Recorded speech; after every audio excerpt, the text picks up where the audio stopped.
अभी आपने सुने संत रामपाल जी महाराज से दीक्षा प्राप्त करके सुखी हुए भक्त के अनुभव। अब देखिए जगत गुरु तत्वदर्शी संत रामपाल जी महाराज के मंगल प्रवचन। परमात्मा की वाणी में आत्मा को अट्रैक्ट करने का इतनी पावर है जैसे चुंबक लोहे को खींच लेती है। अब इस मालिक की वाणी को सुनकर आत्मा अपने आप जैसे खिंचाव होता है और ऐसे परमात्मा की वाणी इसको धंधेड़ कर रख देती है, इसको विवश कर देती है सोचने के लिए। तो कर क्या रहे हो, करना क्या चाहिए था। पृथ्वी पति चकवे गए जिनके चक्र चलंत, रावण सरीखे कौन गुण भाई ऐसे गए अनंत। सर्व सोने की लंका थी वो रावण से रणधीरम, एक पलक में राज बिराजी जम के पड़े जंजीरम। सुखदेव ने 84 भुगती बना पजावे खरवो, तेरी क्या बुनियाद पुरानी तू पेंडा पंथ पकड़वो।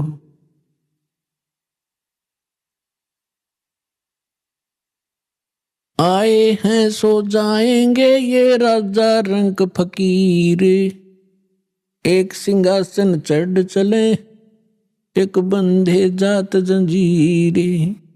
कबीर हरि के नाम बिना ये राजा रसब हो, माटी लदे कुमार के भाई घास न डाले कोई। पुण्यात्माओं, ये भगवान की बताई वाणी दास बोल रहा है, जो परमेश्वर स्वयं आकर बोलते हैं। जैसा गीता अध्याय नंबर 4 के श्लोक नंबर 32 में आपको प्रमाण बताया था कि गीता ज्ञानदाता कहता है कि वो परमात्मा स्वयं आकर अपने मुख कमल से जो ज्ञान देते हैं वो तत्व ज्ञान है। और उस ज्ञान में वो विशेष जानकारी है आध्यात्मिक यज्ञों की, यज्ञ माने धार्मिक अनुष्ठानों की। और उसको तत्वदर्शी संत ही बता सकते हैं उस परमात्मा के उस तत्व ज्ञान को। तो ये वो तत्व ज्ञान की वाणी है जो भगवान ने बता रखी है। अब हम ये समझें, क्योंकि हमने समय पर अब मनुष्य जीवन में मनुष्य जीवन जैसी ही सुविधा प्राप्त होती है, कुत्ते के जीवन में कुत्ते वाली ही सेटिंग होएगी।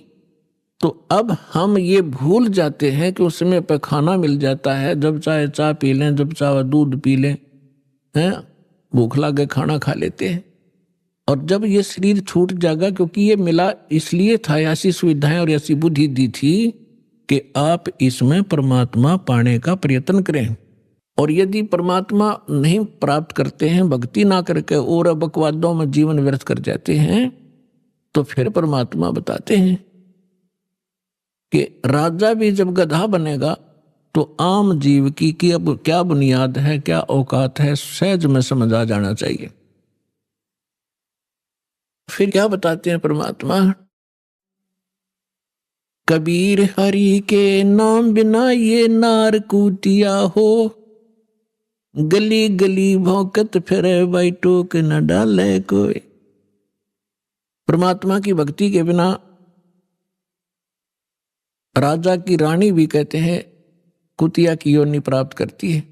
फिर बताते हैं, कबीर बीबी पड़दे रहे थी डोडी लगे थी बार, गात उगाड़े फिरती हैं वो बन कुतिया बाजार। वो पर्दे की सुंदरी सुनो संदेशा मोर, गात उगाड़े फिरती हैं वो करें सरायों शोर। नक बेसर नक पे बनी पैरें थी हार हमेल, अब सुंदरी से कुतिया बनी भाई सुन साहेब के खेल। बीबी पड़दे रह थी, इन राजाओं की रानियां, बड़े बड़े घरों की बहु बेटियां, इन मायाधारियों को हम बड़े मानते रहे। बड़े बड़े घरों की बहु बेटियां पर्दों में रहा करती थी, राजा की रानियों पर्दों में रहा करती थी, आगे उनके चौकियां लगा करती थी, कोई भी गैर व्यक्ति वहां फटक ना जा, और उसमें वो अपनी इज्जत माना करते थे। अब परमात्मा कहते हैं बीबी पर्दे रह थी और ड्योढ़ी लगे थी बार बार माने गेट का आगे चौकी पहरेदार खड़े रहा करते थे। और गात उगाड़े फिरती हैं वो बनकुतिया बाजार, वो पर्दे की सुंदरी और सुनो संदेशा मोर, अब गात उगाड़े फिरती हैं वो करे सरायों शोर। नकबे सर नकबे बनी वो पैर थी हार हमेल, और सुंदरी से कुतिया बनी, कैसा स्वरूप बिगड़ गया। और सुन साहेब के खेल। अपने आत्मा ये बातें कोई कहने और सुनने तक सीमित नहीं रखनी है, इनको अपने हृदय में जचाना है और इस पे बहुत विवेचन करना है। परमात्मा ने ये शब्द क्यों कहे? विचारणीय विषय है कि जो बड़े घरों की बेटियां बहुएं, उनको घर से बाहर जाना अलाउड नहीं था, उनकी इज्जत का नाश हुआ था। और जिस कारण से वो सत्संग और संत के विचारों से वंचित रही। जब वो रानी थी, सुंदर गहने पहना करती थी, आभूषण पहना करती थी, काजू किशमिश और बादाम युक्त हलवे और खीर खाया करती थी, क्योंकि उनके पूर्व जन्म की कमाई शुभ संस्कार उनके साथ थे। भविष्य में कोई चार्जर लगा नहीं, भविष्य में कोई उनको ऐसा संत मिला नहीं, भक्ति करने ज्ञान सुनने का कोई अवसर ना मिलने से उन्होंने मानुष जीवन बर्बाद कर दिया। काजू किशमिश बादाम के हलवे खीर खाया करती थी और झूठा छोड़ा करती थी, उनकी नौकरानियां खाया करती थी। एक परमात्मा की भक्ति ना करने से वो अगले जन्म में कुतिया की योनि में जाती है। अब कुतिया के जीवन से आप खूब परिचित है। फिर भी परमात्मा ने आगे बताया है कि वही रानी जो पर्दों में रहा करती थी, जिनकी इज्जत नाश हो जाती जब सत्संग में चली जाती थी, अब वो इज्जत कुतिया बनकर घूम रही है, निवस्त्र हो रही है। तो परमात्मा कहते कुलकर्णी के कारण जो जीव गया बिगो, इसने अपना भट्ठा बैठा लिया इस लोक लाज के कारण। और जब ये कुल के कर लेगा, जब तू चार पाया का हो, गधा बनकर कुतिया बनकर घूमोगे, जब ये तेरा खानदान तुझे क्या सहारा देगा। तो इसलिए परमात्मा ऐसी ऐसी चोट मारा करते थे, इस सुती आत्मा को जगाया करते थे जगह जगह खड़े होकर। और आत्मा इतनी अचेत कर रखी है इस काल ने, पहले तो ज्ञानहीन बनाई और फिर मोह ममता में फंसा रखी, ये तेरा बेटा या तेरी बेटी, ये तेरी कार या तेरी कोठी। और काम नहीं करेंगे, भक्ति का समय कब मिलेगा। अब तो सभी ये कहते हैं कि फुर्सत नहीं है, टाइम नहीं मेरे पास। कोई किसी ने तो ये धारणा बना रखी है कि भक्ति तो बुढ़ापे में करा करें। जवान बच्चों का, जवान बेटियों का के काम सत्संग में जाने का। फूट गए बाग हमारे, बुढ़ापे में भक्ति होगी। पता कर लो बुढ़िया तो कदे दांत निकलवानी, कदे आंख बनवानी, कदे पिंडी भड़के, कदे बीपी आई, कदे लो को शुगर बढ़ गई। वो तो बिरान मट्टी का दौर है बुढ़ापे में। तो अगर पहले से ही भक्ति शुरू करेंगे तो बुढ़ापा भी हमारा रोग रहित, परमात्मा की शक्ति साथ रहेगी, तब वो ठीक रहेगा। अब परमात्मा की भक्ति का आधार देखिएगा तो जैसे प्रहलाद थे 10 वर्ष के थे और 10 वर्ष के भक्ति में लग गए थे। ध्रुव 5 वर्ष के ही थे और परमात्मा के इस तत्व ज्ञान के अंदर सूक्ष्म वेद में बताया है कि 3 वर्ष के बालक को परमात्मा का मंत्र प्रथम मिल जाना चाहिए। यही वेद प्रमाणित करते हैं। जो परम संत होगा वो 3 वर्ष की आयु के बच्चों को ही उपदेश देना प्रारंभ कर देगा।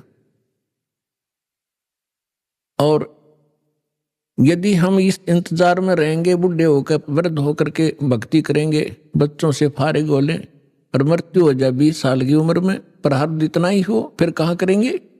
तो बचपन से ही मालिक का सहारा मिल जाएगा तो हमारी एज भी एक्सटेंड होएगी, आयु भी बढ़ेगी, साथ देगा भगवान, पाप से बचेंगे, भक्ति संग्रह होगी, 100 हमारी मुसीबतें टलेंगी। तो यहां परमात्मा बताना चाहते हैं कि अभी तक हमें तत्व ज्ञान ना मिलने से हम लोकवेद, दंत कथा और अपने अनुसार ही सब ज्ञान विचार व्यक्त किया करते थे जो व्यर्थ थे। तो परमात्मा ने जगह जगह जाकर के ये ज्ञान दिया। 64 लाख परमेश्वर के शिष्य हो गए थे, 64 लाख। आज तो पुण्यात्माओं एक चैनल से टीवी चलता है, प्रोग्राम चलता है तो करोड़ों व्यक्ति घर बैठे देख सकते हैं, करोड़ों टीवी लगवा दिए जाता है। पहले परमेश्वर ने अपनी आध्यात्मिक पावर का प्रयोग किया, आज वो नहीं हो सकता, क्योंकि परमात्मा हर एक काम को एक सीक्रेसी के हिसाब से करते हैं। यदि आज परमात्मा वो लीला करते, आज तो सबके पास मोबाइल है, 1 सेकंड में बता दे गुरुजी वहां थे, गुरुजी ने वहां सत्संग किया, वहां मिले, तो एक लोग उसको फिर दूसरे ढंग से ले जाते कि वो तो जादूगर है, और फिर परमात्मा को ग्रहण नहीं करते। तो आज परमात्मा ने वैज्ञानिक तरीके से ही अपना ज्ञान अपने बच्चों तक पहुंचाया है। अब परमात्मा घर घर जाया करते थे, सत्संग किया करते थे, और परमेश्वर की शरण में आने से वो दुखी प्राणी सुखी हुआ करते थे। एक ब्राह्मण परिवार था, उसके 2 लड़के 2 लड़कियां थी, और चारों बच्चे मेंटली डिस्टर्ब, पत्नी को भी प्रेत बाधा, और उनके उपचार के लिए बहुत पैसा व्यर्थ हुआ, और कंगाल हो गया, निर्धन हो गया। रिलेटिव्स भी, उन नाती भी, रिश्तेदार भी उससे नफरत करने लगे। और उन्होंने एक रामानंद नाम के, स्वामी रामानंद जी काशी के एक प्रसिद्ध संत थे, उनसे भी दीक्षा ली और उनसे भी ट्रीटमेंट, अपना समाधान चाहा। उसी समय परमेश्वर आए हुए थे, एक शिशु रूप धारण करके प्रकट हुए थे। काशी शहर के लहर तारा नामक एक सरोवर के ऊपर कमल के फूल पर अपने सतलोक से आकर बालक रूप धारण किया था। नीरू और नीमा नाम के 2 निसंतान पति पत्नी थे, वो परमात्मा को घर ले गए थे। वहां उनकी परवरिश कुंवारी गाय के दूध से हुई थी। धीरे धीरे बड़े हुए तो वही व्यवसाय जो नीरू किया करता था, जुलाहे का काम करने लगे, और साथ में अपना जिस उद्देश्य को लेकर आए थे वो प्रचार भी किया करते थे। इसी दौरान परमात्मा ने एक लीला की थी, वो अलग कहानी है, फिर से सुनाएंगे। अब इतना ही सुनाएंगे कि स्वामी रामानंद जी और परमेश्वर कबीर जी की गोष्ठी हो रही थी, बैठे थे। उसी समय वो ब्राह्मण पहुंच गया वहां पर, और उस ब्राह्मण ने अपने गुरुदेव स्वामी रामानंद जी से कहा कि गुरुदेव, मैं अति दुखी हो चुका हूं, अति आर्त हूं, आपकी शरण आया हूं, मुझे कोई समाधान बताओ। तो रामानंद जी ने उनको बहुत सारे जंतर मंत्र और बहुत से और भी दान धर्म के तरीके बताए थे, उनसे भी उसको कोई राहत नहीं मिली।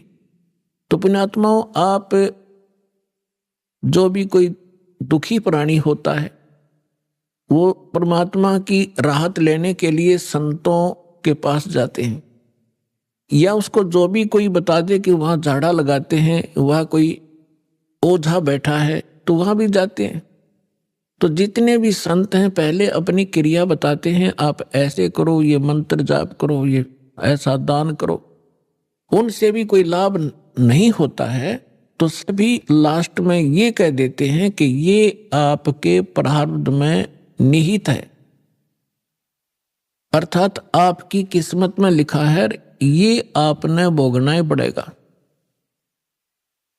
फिर उदाहरण देते हैं कि जैसे भगवान श्री राम ने बाली को मारा था, जो सुग्रीव का भाई था, वृक्ष की ओट लेकर, और उसका भी बदला भगवान ने भी देना पड़ा श्री कृष्ण रूप में। एक शिकारी ने उनके पैर में तीर मारा, विषाक्त, और तब श्री कृष्ण जी की मृत्यु हुई। वो मारने वाला कौन था? वो शिकारी, वो बाली वाली आत्मा थी, और श्री कृष्ण राम वाली आत्मा। तो इस तरह की अटकल देकर के रामानंद जी ने उस ब्राह्मण से कहा कि भाई ये तेरे प्रारब्ध के अंदर लिखा है, ये किसी भी तरीके से नहीं कट सकता। उसी समय परमेश्वर ने कहा, स्वामी जी आप बड़े विद्वान हो, वेदों को भी जानते हो, क्या वेदों में भी ऐसा नहीं लिखा कि परमात्मा जीव के सर्व पाप नाश कर सकता है? यानी पाप से ही दुख है। पाप जो प्रारब्ध में लिखा गया है, किस्मत में लिखा गया है, तो उसको प्रारब्ध का कष्ट कहते हैं, संकट कहते हैं, और वो भोगना ही पड़ता है, भोगने से ही समाप्त होता है। तो परमेश्वर ने प्रश्न किया, क्या स्वामी जी आप, क्या वेदों में भी ऐसा ही लिखा है?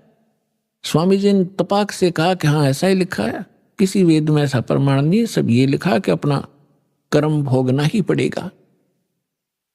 तो परमेश्वर ने कहा कि यजुर्वेद अध्याय नंबर 8 के श्लोक नंबर 13 को देखिए स्वामी जी।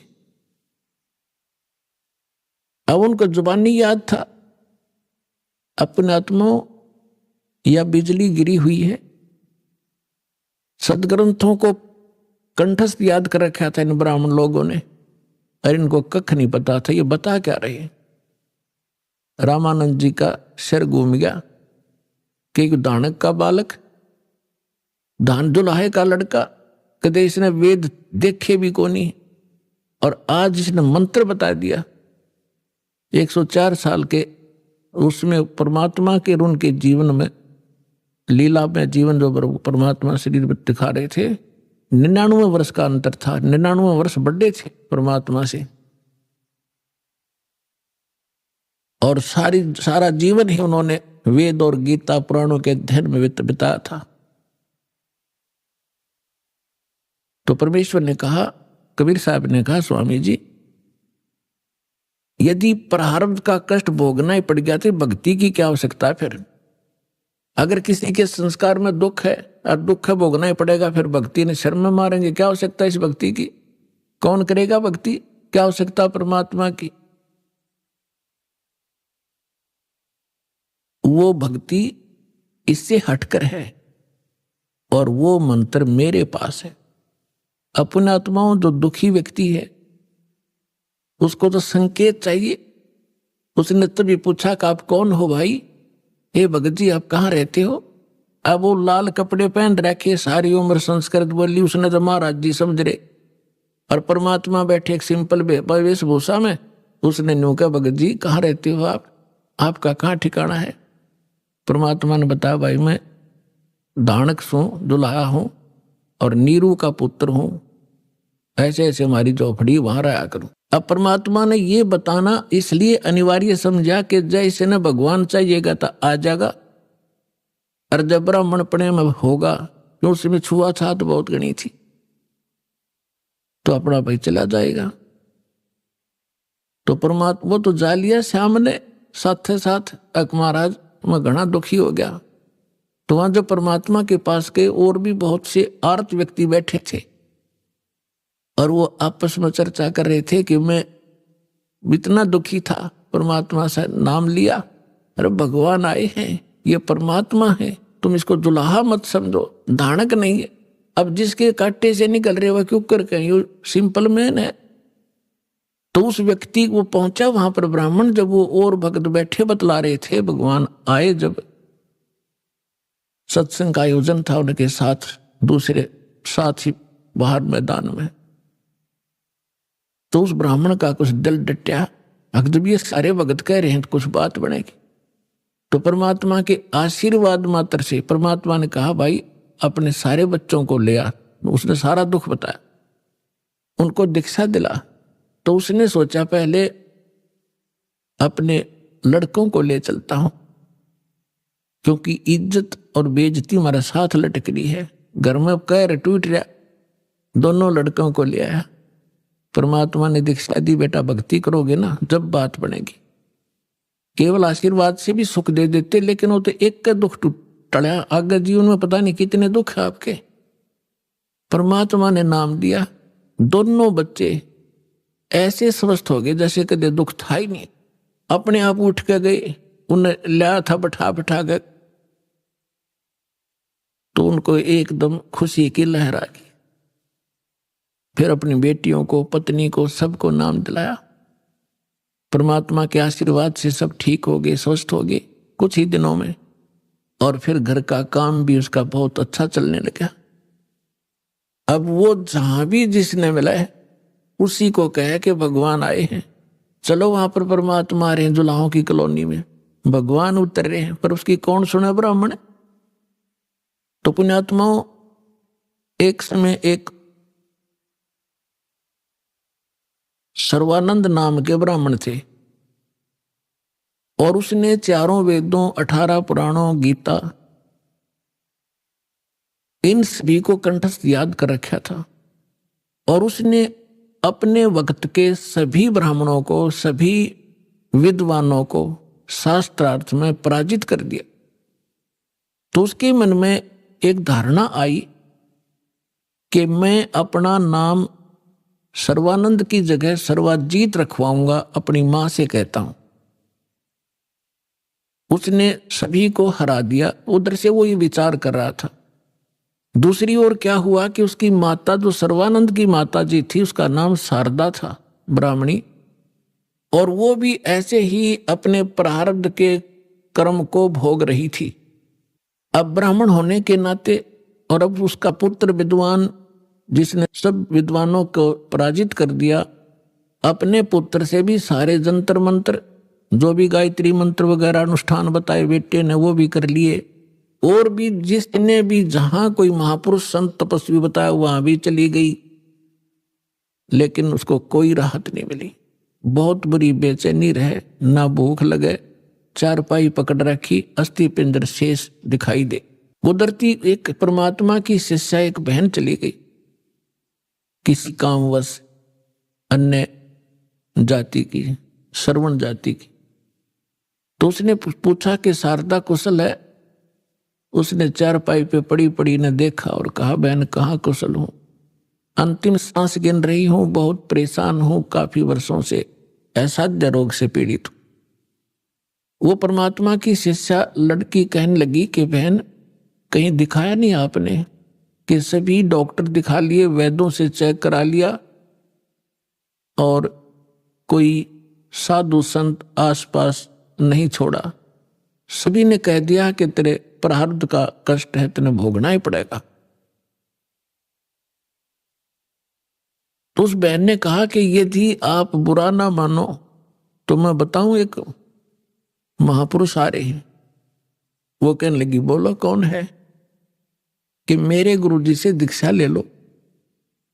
मैं भी पहले बहुत परेशान थी, आपसे भी बुरी हालत थी मेरी नहीं, मेरे बच्चों की भी स्थिति थी, मेरे पति को भी तकलीफ थी, प्रेत बाधा थी, और मुझे असाध्य रोग था। उस गुरुजी से दीक्षा लेते ही और हम कति स्वस्थ हो गए। 2 वर्ष हो गए हम अपना जीवन जी रहे हैं, अपनी नींद सोते हैं, अपनी नींद उठते हैं। तो बैठ गई शारदा कि भाई आज कुछ आशा की चिंगारी नजर आ रही है। तो उसने पूछा, कौन है आपके गुरुजी, मुझे बताओ। तो उस बहन ने बताया कि कबीर नाम है उनका, और जुल्हा कॉलोनी में रहते हैं। कहने लगी, वे मैं तो जुल्हा धानक है, वो कहाँ जुल्हा है, धानक है, उल्टी लेट गई नो की नो चारपाई पे। नहीं, हम ब्राह्मण है और वो एक धानक, इज्जत का नाश हो जा, मैं नाम नहीं लूं। तो उस बहन ने बहुत कहा कि देखो, हमने ज्ञान सुना उस परमेश्वर का, आज आप ब्राह्मणी हो और मृत्यु के बाद आप अन्य जाति में भी तो जन्म ले सकते हो, आप पशु योनि में भी तो जाओगे, तब कहां जाएगी या जाति तेरी। तो कहने लगी, बहन तू जा, बस फालतू बात ना कर, इससे अच्छा तो मौत ताजा, वो अच्छा है। तो पुण्यात्माओं, परमात्मा कहते हैं, राज तजना सहज है, सहज तरिया का ने, और मान बढ़ाई ईर्षा, ये दुर्लभ तजनाई। वह चली गई। कुछ दिनों के बाद वो ब्राह्मण जो परमात्मा की शरण में आके स्वस्थ हुआ था। पुण्यात्माओं, आप तो बालक हो, दास उस भगवान से परिचित है। आपके लिए जो परमात्मा भटक रहा है ना, आप तो एक अबोध बालक की तरह जिधर मुंह हो गया उधर चल पड़ते हो, और वो माता पिता पीछे पीछे भाग्या करें कि खड्डे में गिरेगा, उठा लूं भाग कर बालक को। आज आप इतने बच्चे हो इस भगवान के मार्ग में और इस अपने अध्यात्म मार्ग के अंदर। कबीर साहब कहते हैं, मैं रोवे तू सृष्टि को और यह सृष्टि रोवे मोहे। गरीबदास जी कह रहे हैं, परमात्मा से परिचित ज्ञान के आधार से भगवान की वाणी बता रहे महिमा। गरीबदास इस वियोग को समझ नहीं सकता कोई। सो चल सीधर मैं करूं अपने जन के काज। जिस प्यारी आत्मा को शरण में लेना है ना जाने के कारण बना होगा उसके लिए। तो वो ब्राह्मण चला गया कि वो निकटतम नाती भी था उनका। पहले दूर देश से आना जाना महीने में नहीं होता था, 6-6 महीनों में 1-1 वर्ष बीत जाता था रिश्तेदारियों में आने जाने में। तो वो ब्राह्मण उसी काशी शहर के आसपास कोई गांव था उसका रहने वाला था, और शारदा बनारस में काशी में रहा करती थी। तो एक दिन वो किसी कामवश शहर में आया था, तो उसने सोचा चल रिश्तेदार के घर चलते। जब वहां पहुंचा तो शारदा अपने उसी तरह उसी सतिथि में थी। राम रमी करी, नमस्कार हुआ, कुशल मंगल पूछा। तो शारदा ने अपना सारा दुखड़ा रोया कि मैं बहुत दुखी हूं, बहुत बुरा हाल है मेरा, मैं तो अंतिम सांस गिन रही हूं। तब उस ब्राह्मण ने कहा कि आप हमारे गुरुजी से दीक्षा ले लो, आप स्वस्थ हो जाओगे। अभी आपने सुने संत रामपाल जी महाराज के मंगल प्रवचन। आइए अब सुनते हैं संत रामपाल जी महाराज से नाम दीक्षा लेकर सतभक्ति करके अद्भुत लाभ प्राप्त करने वाले अनुयायी के विचार। दर्शकों, ये कहानी है उड़ीसा की संजुक्ता दासी जी की, जो उनके जीवन में आए बड़े बदलावों और चमत्कारों की गाथा है। संजुक्ता जी पहले भगवान कृष्ण, साईं बाबा और माता दुर्गा की भक्ति करती थी। वो सप्ताह में 6 दिन उपवास रखती थीं, लेकिन फिर भी उन्हें कोई लाभ नहीं हुआ। उनके जीवन में समस्याएं बढ़ती चली गईं। इनकी बेटी गंभीर रूप से बीमार थी और साथ ही पति भी स्वास्थ्य समस्याओं से जूझ रहे थे और घर की आर्थिक स्थिति भी बेहद खराब थी। संजुक्ता जी और उनका परिवार कई तांत्रिक उपाय और धार्मिक कर्म कांडों में भी लगे रहे, लेकिन सब कुछ असफल रहा। एक दिन जब संजुक्ता जी टीवी चैनल बदल रही थीं, तो इन्होंने संत रामपाल जी महाराज का सत्संग देखा। संत रामपाल जी के ज्ञान ने उन्हें बहुत प्रभावित किया और इन्होंने सतलोक आश्रम जाने का निर्णय लिया। संत रामपाल जी महाराज की शरण में